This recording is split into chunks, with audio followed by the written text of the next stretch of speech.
Even when you feel low, you can still go. Even when you feel slow, you can still go.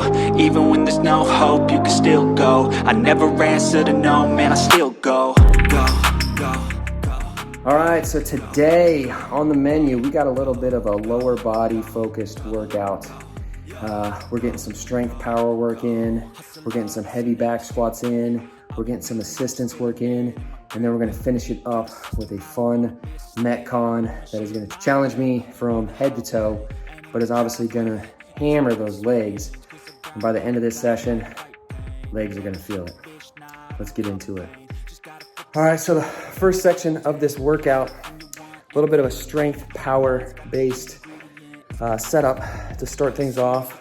Want to light the body up from the CNS side of things, but also get under a little bit of heavy weight. So not extremely heavy, but prepping ourselves for the back squats to come in the second section. So doing some snatch balances. So we're hitting one snatch balance, and then we're comboing that with 3 overhead squats. I love this setup because it forces you to work on your explosiveness underneath the bar. So if you want to get better at snatches, snatch balances, great place to start. If you want to work on that overall athleticism, mobility, flexibility, stability, balance, all that stuff, snatch balances are great for that. If you're not that advanced and you want to do this workout, a way to regress that would basically be to do a behind the neck snatch grip push press and then go into your overhead squats from there. But we started things off there. We're going every 90 seconds for 6 total rounds. We're gonna be building slightly every single round to a pretty heavy effort, but we're certainly not trying to do a 1 rep max or anything like that, obviously with the reps that we got set up. So that is designed to get us ready for the second piece, which is our strength piece for today with some back squats. All right, just got out from underneath the bar for some heavy back squatting.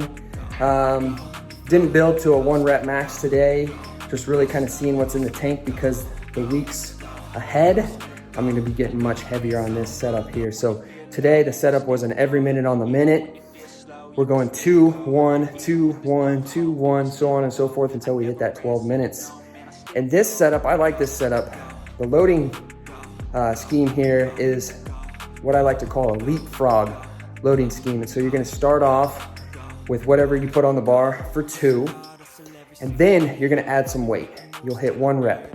You're gonna stay there for the next set of 2. Then you're gonna add weight again, hit that for 1. Stay there for the next set of 2, so on and so forth until you build up to that final set of 1 to something fairly heavy. And so we're gonna be getting heavier in the weeks to come with these back squats. So cut it a little bit light for today.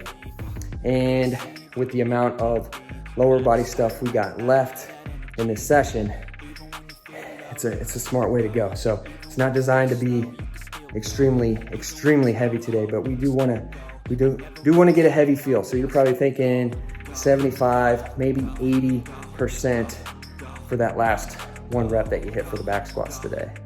All right, just finishing some assistance work with the dumbbells. So hitting some front foot elevated deep lunges. These are also known as knees over toes lunges. And I gotta give props to the knees over toes guy who has really brought this stuff to the forefront and has really brought up a lot of just amazing information as far as, you know, getting your knees into better shape, eliminating knee pain. So I highly recommend you go check out Knees Over Toes guy. If you have any knee problems, knee issues, ankle issues, lower body issues, period, check his stuff out. It's phenomenal.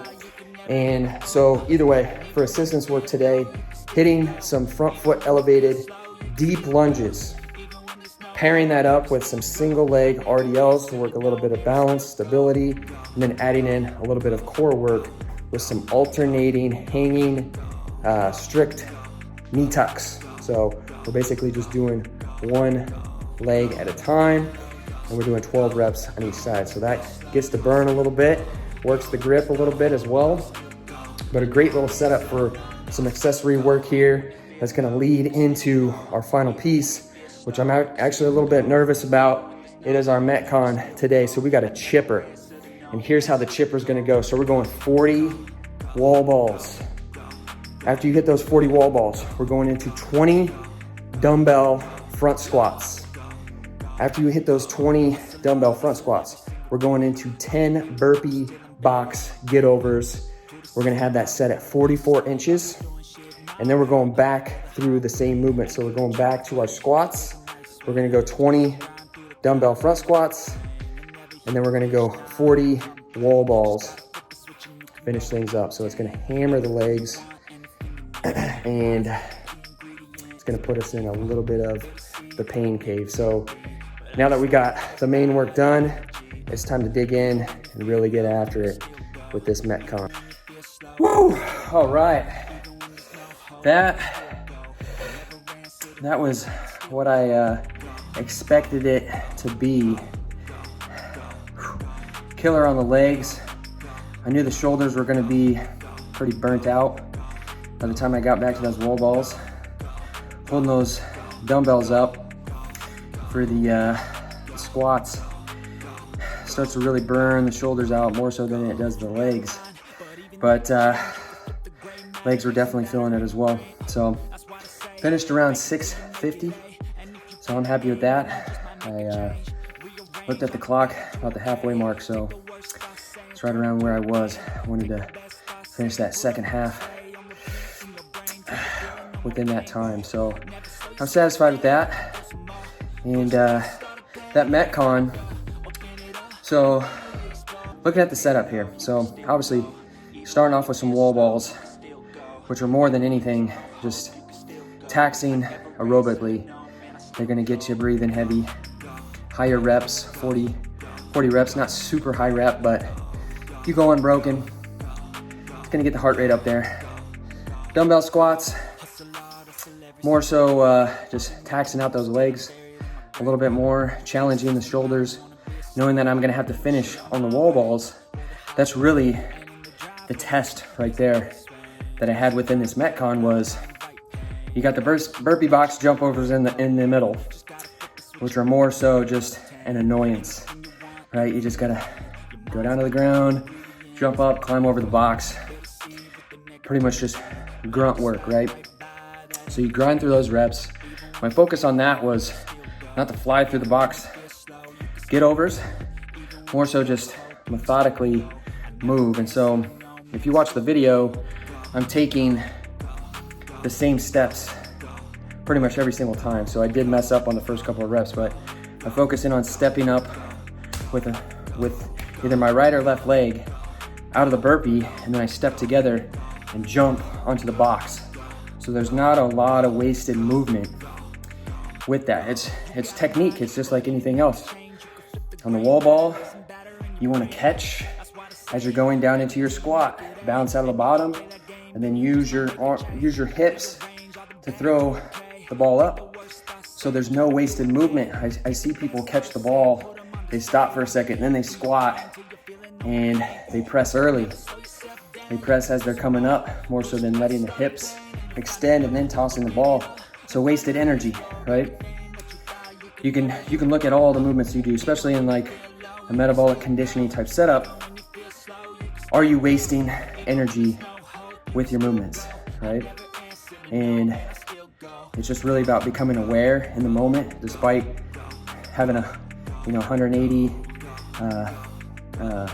heart rate, right? Breathing heavy, you're tired, you're focusing on your legs burning more so than keeping the wall ball close to your chest and pushing your knees out, keeping your chest up, breathing at certain points of the movement. So another interesting point that I'll share here on the wall balls, if you want to increase your capacity on wall balls, just from the simple tip, it's this: breathe out on the way down in the bottom of the squat, which is ass backwards from when you're doing heavy loaded squats or when you're doing dumbbell squats.